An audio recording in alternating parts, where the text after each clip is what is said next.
नमस्कार दोस्तों, class fifth mathematics bridge program solution में आप सभी का स्वागत है। वीक 3 की फिफ्थ नंबर की एक्टिविटी आज हम देख रहे हैं। बोलो भाई कौन हूँ मैं। मीन्स एक पहेली दे रखी है, पजल दे रखा है, हमें वन बाय वन इसको रीड करना है और ये क्या हो सकता है वो आपको बताना है। बोलो भाई कौन मैं हूँ, चपटी सी पर खास में हूँ। मतलब ये जो चीज़ है वो चपटी है। आप चपटी मतलब आप दो उंगलियों के बीच में जैसे पकड़ सकते हो, ऐसी उसकी मोटाई हो सकती है। ठीक है, लंबाई चौड़ाई का हूँ खेल। देखो यहाँ पर ये भी बताया जा रहा है कि लंबाई भी हो सकती है, उसमें चौड़ाई भी हो सकती है, गहराई नहीं है। देखो गहराई नहीं है इसका मतलब क्या है, जैसे कि मैंने यहाँ पर एक चपटी सी चीज़ जैसे कि मैंने यहाँ पर ड्रॉ की जिसकी लंबाई भी है और चौड़ाई भी है। ठीक है, लेकिन गहराई नहीं है, मतलब ऐसे नहीं है। अगर ऐसे होता तो ये जो शेप है वो 3D हो जाता। ठीक है ना, लेकिन गहराई या ऊंचाई मोटाई हमें नहीं दे रखी है, मतलब हमारा जो भी आंसर होगा वो 2D शेप 2D होगा। ठीक है, अब थोड़ा सा आगे बढ़ते हैं। वृत्त, त्रिभुज और है वर्ग। देखो वृत्त भी है, त्रिभुज भी है और वर्ग भी है। आड़े टेढ़े छोटे बड़े रंग। ठीक है, चित्रों में मुझको पाओ, कागज पर मुझको बनाओ।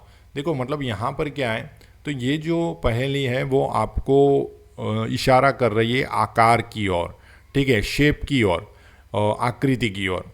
मतलब यहाँ पर हमारा जो आंसर होगा वो आकृति बनेगी। इससे हम लोग शेप ही बना सकते हैं। ठीक है, लंबाई चौड़ाई से शेप बना सकते हैं, वृत्त गोला बना सकते हैं, त्रिभुज ठीक है वर्ग यानी कि स्क्वायर बना सकते हैं, और उसमें बढ़िया से रंग भी भर सकते हैं। तो ये जो जवाब होगा वो हमारा हो जाएगा शेप। जरा आप वापस पहली समझ लेते हैं। चपटी सी पर खास में हूँ, मतलब इसका आकार जो है चपटा है। कागज़ के ऊपर जो वो आप 2D शेप बनाओगे वो चपटा ही होता है।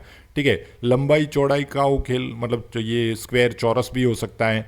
ठीक है, वर्ग भी हो सकता है और रेक्टेंगल भी हो सकता है। गहराई नहीं है, गहराई नहीं है, मोटाई नहीं है, मतलब ये जो भी शेप है वो 2D शेप है जैसे मैंने अभी आपको समझाया।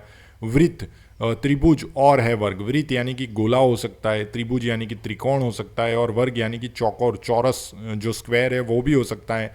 विभिन्न प्रकार के आकारों के उदाहरण यहाँ दे रखे हैं जो अलग अलग और छोटे बड़े या रंगीन हो सकते हैं।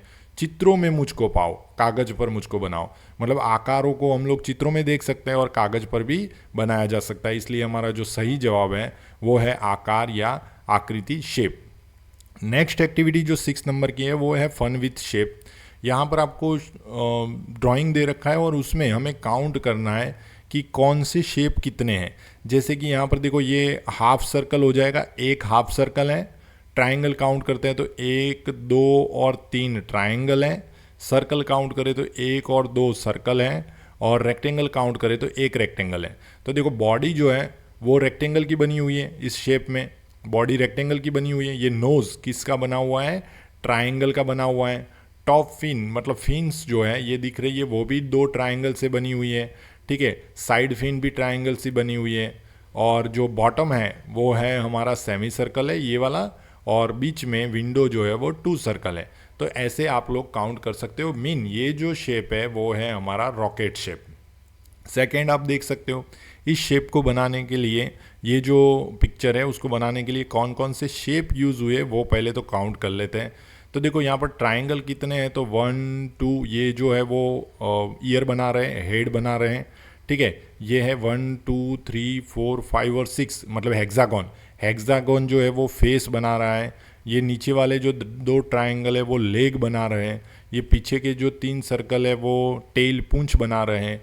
बॉडी जो है वो ये रेक्टेंगल 2 रेक्टेंगल बॉडी बना रहे हैं। और ये जो पिक्चर आपको दिख रहा है वो किसका दिख रहा है, कैट का दिख रहा है। ठीक है, तो ये ऐसे करके आप लोग ये पूरे शेप को आइडेंटिफाई कर सकते हो। यहाँ पर हेड जो है वो पेंटागन नहीं है, हेक्सागोन है, और उसकी 6 साइड है। ठीक है, ये जो हेड है वो हेक्सागोन है। हेक्सागोन का जो स्पेलिंग होता है वो HEXAGON। ठीक है, हेक्सागोन है। और ऐसे करके आप बॉडी और फ्रंट लेग बैक लेग जो है वो समझा सकते हो। ठीक है, तो ये जो है वो आप लोग टोटल बाद में शेप में भी काउंट कर सकते हो कि टोटल ट्राइंगल्स कितने हैं, जो मैंने अभी आपको काउंट करके दे दिए। यहाँ पर देखो टोटल सर्कल कितने हैं, तो 3 सर्कल ही हैं। टोटल ट्राइंगल कितने हैं, तो 1 2 3 और 4। हेक्सागोन कितने हैं, एक। ये रेक्टेंगल कितने हैं, तो 1 और 2। ठीक है, ऐसे करके आपको बाद में टोटल शेप भी काउंट करने हैं जो मैंने यहाँ पर काउंट करके दे रखे हैं। ठीक है, ये वीडियो देखने के लिए आप सभी का बहुत बहुत धन्यवाद। और अगला वीक जो है वीक 4 वो नेक्स्ट वीडियो में हम लोग देखेंगे।